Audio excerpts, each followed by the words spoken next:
In this video, I'm gonna go over a few signals that I look for when I'm trading options.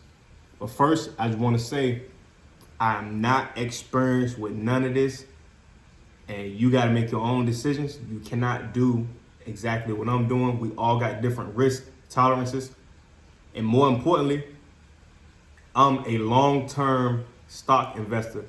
I like options, they cool, they fun, but I don't know if that's something I can see myself doing forever. It's a lot of risk involved with options. Your options contract can go to $0 fast. And I always explain the options contract as the ticket you buy when you want to get a pair of Jordans. You get the ticket for like $20. That does not mean you have a pair of Jordans yet. You still got to go buy the Jordans. You want to get that ticket off your hands to make some fast money. So I want to make this as quick and easy as possible. First thing I like to look at is something called the RSI, Relative Strength Index. When the RSI is below 30, that's usually a buying signal.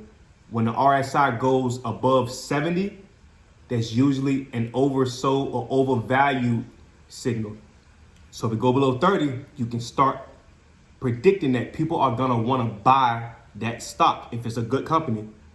If it's above 70, you can assume that people are probably going to start selling some.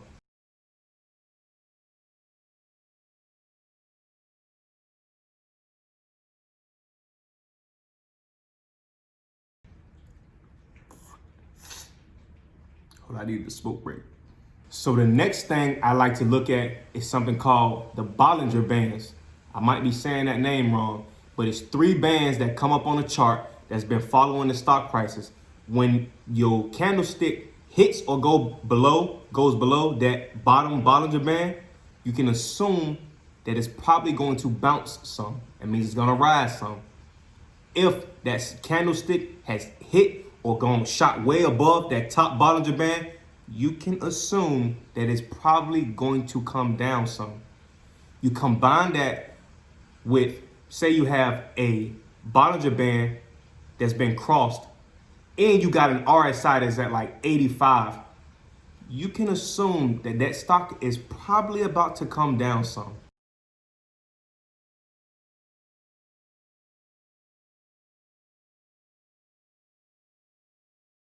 Something else you look at is called the MACD. That's me, Big Daddy. You feel me? Nah, for real. The MACD is a real thing. It's basically showing you the trend of a stock. You got a histogram line, you got a signal line.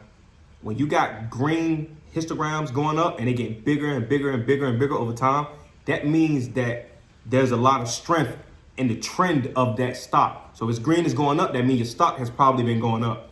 If it's red and it's getting bigger, going down, that means your trend has probably been down and the stock price is going down. When that signal crosses that histogram and starts to go low, people tend to see that as a buy or as a sell signal. When it crosses it going up, they see that as a buy signal. So you combine that too with the other things we just talked about, and you got some strength in this prediction that you're about to come up with.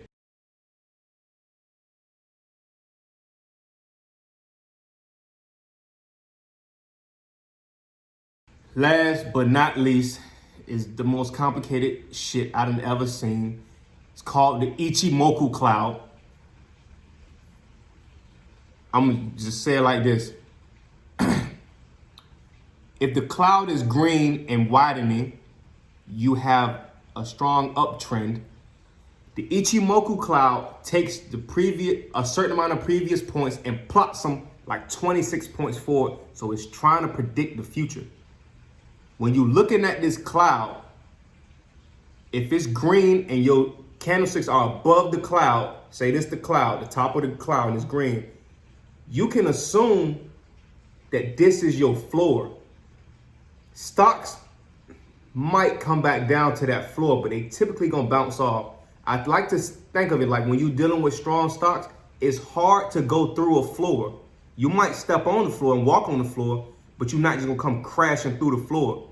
And it's the same on the reverse side. If your cloud is red and your candlesticks have been below that stock, yeah, a stock might rise, but think of this as your ceiling now. You can't just go crashing through ceilings. So this is a level of resistance. I mean, it's going to be hard for the stock to shoot through this price, wherever that cloud is at, that red line. And then this is seen as support. So when the stock does come down from a good trend, it's going to kind of settle here sometimes. It's going to bounce. It's typically going to bounce off of this.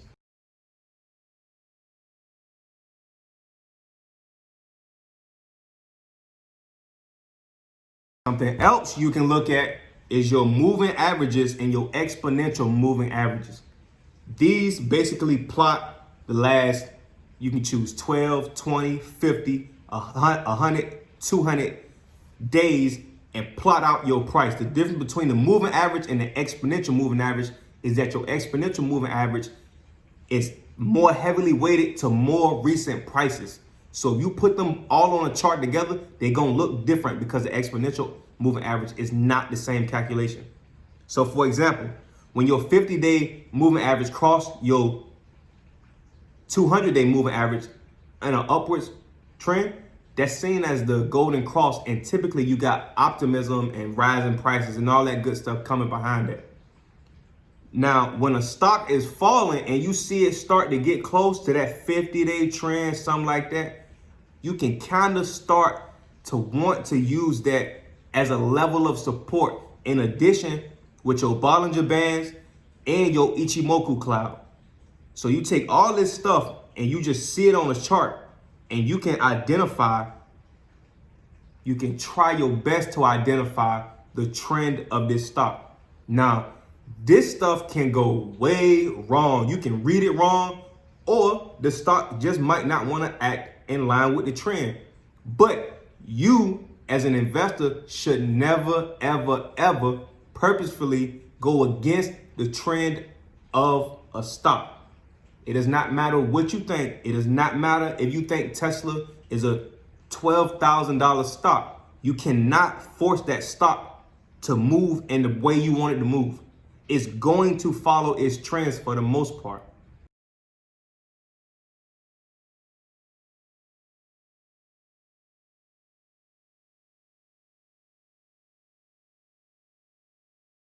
I'll give you one example. Yesterday, I saw a Pinduoduo, however you say that name, crossed way above its top Bollinger Band.